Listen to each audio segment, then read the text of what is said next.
Fati laata ñuy xaarandi sunu invité bi Moustapha Tall président du mouvement des importateurs et commerçants gisaguñ ko nag. waaye des denrées de première nécessité ñu ngi yaakaar ni dina yegg ci kanam. on espère que bukki Abdoulaye Diédhiou bi màtt ko. embouteillage yi ñoo ko te embouteillage. wala mu biddanti. bon. voilà laata loolu ñu xuus si jàngat bi ànd ceeg Souleymane wax ci. tey loi bi nga xam ne voté nañ ko je pense que lundi bi passé la woon ci assemblée nationale pour def répression maanaam ci wàllu usure déjà suñ koy tekk ci wolof je pense que mooy leble ci taux yu jéggi dayoo n'est-ce pas. waaw usure boo ko déggee xeetu riba la. xam nga riba sax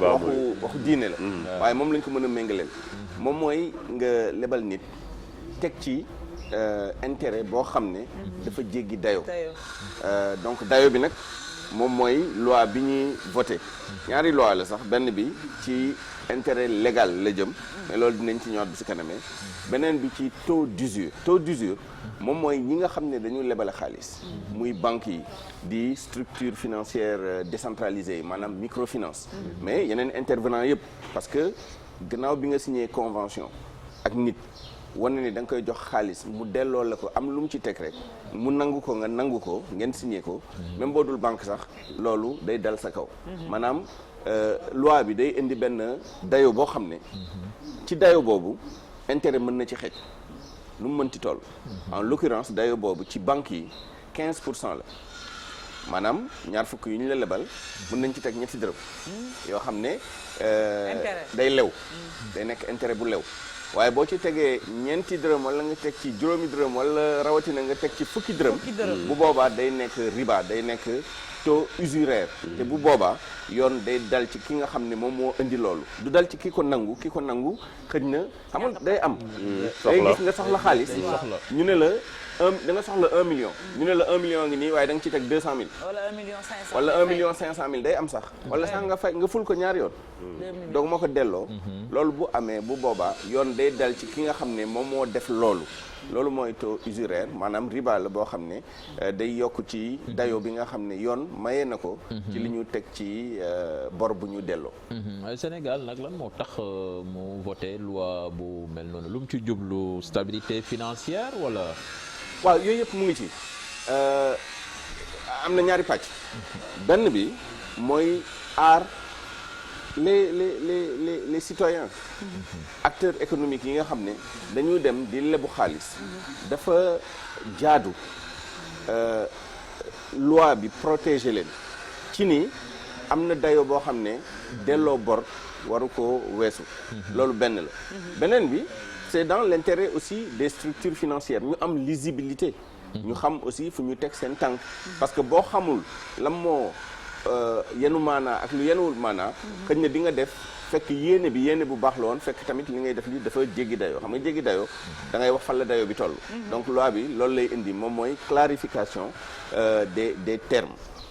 beneen bi mooy li nga ci wax li c'est-à-dire jeu économique bi pour mu mën a dox ci anam yu baax il faut aussi que acteurs yi ku nekk ñu protéger la c'est-à-dire tey bu crédit accessible bañ a dépasser yenn kii donc ñii soxla xaalis dinañ ñeme dem lebu ji ñii di lebale dinañ ñeme lebale parce que il faut ñu préserver intérêt yi ma expliquer la dara gis nga banque bi banque nan lay def banque day collecter épargne yow da ngay jël sa xaalis yóbbu banque keneen yóbbu banque et cetera waaye banque bi bu nekkee da nga def compte courant du la verser dara waaye dina am lu mu jar dafa am ay frais yoo xam ne ñoom dañ ko am dañu am ay frais de structure dañu am ay frais de transaction dañu am ay avocats yu ñu am dañu am ay conseillers fiscaux conseillers juridiques dañu am personnel dañu louer ay bâtiments dañu def sécurité parce que banque ku ne banque ne sécurité dañu am ay système dañuy def ay investissement donc ñoom tamit bu ñu lebalee il faut ñu mën cee génn te banque bu weesoo li nga xam ne dañ leen koy jox bu dee compte courant duñ ci fay waaye bu nekkee compte épargne wala dépôt à terme ñoom dañuy verser ay intérêt ñi déposer seen xaalis lu si gën a bëri vers 4% 5% maximum la ñuy def waaye banques yi dañuy dem lebu xaalis ñoom seen biir banques yi dañuy lebalante xaalis au jour le jour waaw banques yi dañuy dem BCEAO ñu refinancer leen jox leen xaalis mooy taux directeur yi ngay dégg. moom mooy intérêt bi nga xam ne moom la banque centrale di jox di nangu ci banque yi. bu nekkee jox na leen xaalis 2 taux la benn bi 2% la benn bi 4% moom dañ ko wàññi ci Covid bi mais avant 4,5 ak 2,5 la woon léegi banque bi moom buy lebale. il faut mu lebale loo xam ne intérêt boo xam mu laaj intérêt boo xam ne day couvrir déjà ñoom intérêt bi ñuy fay fi ñuy jëlee xaalis maanaam épargnant yi di déposer ñu leen di delloo ay intérêt ak banque centrale ak yeneen banques yi leen di lebal ak yeneen institutions yi leen di lebal pour refinancer leen bëri na ay mécanismes ba pare ñu génn si ñoom salaire yi ñu fay investissement yi ñuy def yi et cetera xam nga loolu yóbbu na la déjà vers 6-7%. donc en général seen prêt yi du nekk moins de 12%. waaye nag il faut mu am limite supérieure boo xam ne tamit du ñu lor nit ñi. yow mii di dem di uti xaalis pour def sa projet pour tabax sa kër. wala pour benn équipement wala pour sa consommation. faut tamit nga am ko ci anam yoo xam ne boo fayee du la lor loolu nag la loi bi indi limite inférieure boobu nga xam ne à la limite loolu banques yi ak ñi ñu seqal mbir mi ñoom ñoo koy déggoo waaye limite supérieure bi c'est très important donc pour banques yi c'est 15%. pour structure financière décentralisée yi c'est 24%. gënoon na ko bëri nag amoon na ay années yoo xam ne 18% la woon pour banques yi et 27% pour structure décentralisée yi waaye problème bu ci amoon bi moom mooy mais xëy na dinañ ci ñëw léegi moom mooy li nekk ci biir taux boobu la lañ ciy dugal Sénégalais dañoo balaa may ñëw mais am na luñ bindaat tamit ci loi bi que cette loi apporte également des innovations notamment dans l'obligation de mentionner dans tout contrat de prêt le taux effectif global loolu laa doon junj léegi mooy li nekk ci biir taux bi loolu c'est très important parce que li nax nit ñi li gën a bëri parce que banque buy ñëw ne damay lebale tabaski par exemple dañ naan frais tabaski dañuy def prêt tabaski prêt d'urgence mun ngeen lebu ba 1 million fay ko en 12 mois bu boobaa ñu ne la taux bi 5% la wala taux bi 6% la wala 10% la en général ay 5% 6% lañ lay wax loolu la ñuy tuddee taux nominal moom mooy taux bi nga xam ne moom la banque bi di affiché d'accord waaye taux nominal boobu moom mooy ñoom taux bi ñuy appliqué bu ñu calculer li ngi leen di rembourser waaye taux boobu seen frais de transaction yi ma doon wax yi bokk ci seen frais de structure yi bokk ci ak yeneen yoo xam ne day dugg ci liggéey bi ñuy def boo demee banque dañ naan la frais d'ouverture de dossier ne la 2000 tegal fii ne la frais de xawma lan agio et cetera parfois sax yow mi ngi yow utilisateur doo comprendre exactement léegi gis banque wala même bu sa salaire di waaja egsi Souleymane doguma la à partir du 28 29 dañu commencé di la envoyer message di la dagg même foo fa am su fekk même bu nekkee compte courant kese la da ngay gis dañ lay dagg lu bëri waaw loolu nag même boo jëlee relevé de compte bi tamit doo ci comprendre dara da ngay xool peut-être que sunu xam-xam moomu tollu moo tax duñ comprendre mais même yenn gestionnaire de compte pour ñu expliquer c'est un problème dafay mel ni ay charabia la ñuy wax oui c'est-à-dire ñoom am nañu obligation de transparence am na ay information yoo xam ne dañ ko war a joxe te dañ koy joxe xam nga boo duggee banque am na loo war a njëkk def moom mooy dem xool condition opération yi am na benn tableau bu ndaw bu ñu affiché en général boo demee service clientèle am na benn tableau bu ñu affiché foofu la ñu bind condition banque bi c'est-à-dire foofu lañ lay wax booy ubbi compte ñaata la booy kii ñaata la booy def lii ñaata la booy def crédit documentaire nan ngay jaar ñaata la et cetera loolu amul kenn su ñun ko koy lire man mos naa diriger benn structure boo xam ne dama woo banque bi ne leen envoyé ma leen ma conditions yi ñu envoyé ma document bi document bu rëy la mais foofu lañ détaillé lépp loolu nag client lambda du ko lire ce chargé de compte tamit mënul toog di la liiral condition banque yëpp day xool li ci pertinent mu wax la sans compter que moom banque bi lay liggéeyalu la moom mu ngi xool nan la lay lebalee et cetera lan la loi bi indi loo xam ne vraiment day protéger davantage ñun consommateurs yi clients banques yi mooy nii taux effectif global nekkatul taux nominal rek c'est-à-dire ñëw ne la tabaski daa leen lebu 5% ngeen di rembourser en réalité 10 la banque bi léegi danaan la 5% yi mooy taux bi frais de dossier yi lii la frais de lii boo boolee loolu yëpp nga rapporté ko ci somme bi ñu lay lebal bi taux effectif global boobu au lieu de 5% di nga gis mu nekk 12 13 14 ba jege taux d'usure bi loolu mooy li bees li nga xam ne loi bi indi na ko te loo xam ne lu am importance la parce que calcul taux c'est très complexe au-delà même li ñuy wax nii ça dépend ci ay conditions yu bëri ban périodicité la ñuy jël ci calcul taux bi xam nga tey bu nekkee dañu la lebal annuellement homme d'affaires yi par exemple ñoom taux annuel parce que da ngay rembourser ci ay 5 ans ak yi ni mel waaye yow miy lebu pour moins d'1 an wala 1 an maximum bu ñu lay calculer bu nekkee chaque mois ngay rembourser taux nominal bi dañ koy jël diviser ko par nombre de mois bi ba pare recapitaliser ko moom moo lay jox taux effectif bi comprendre nga yooyu yëpp ay subtilité la yoo xam ne ñun du suñu liggéey wax dëgg yàlla liggéey banquier yi la mais li leen loi bi sas léegi moom mooy yow soxna Fati boo ñëwee ci banque bi au lieu que ñu ne la léegi am na près 5% banquier bi il a l'obligation de te dire boo paree fay bu ñu jëlee buñaa bu ñu teg bi intérêt bi ñu diviser ko par somme bi ñu la lebal bi multiplier waat ko par 100 taux bii lay joxe te ñoom war nañ fexe ba taux boobu war a bañ a dépasser 15% bu dee banque commerciale la bañ a dépasser 24% bu dee SDF lu tax SDF yi am importance parce que suñu yaay yi suñu tante yi suñu mag yi suñu rakk yi nga xam ne ñoo nekk ci transformation secteur informel njaay bi ak yi ni mel di soxla ay 500 000 ay 50 000 ay 100 000 ak yi ni mel ci microfinance yi en général ñooñu lay gën a lor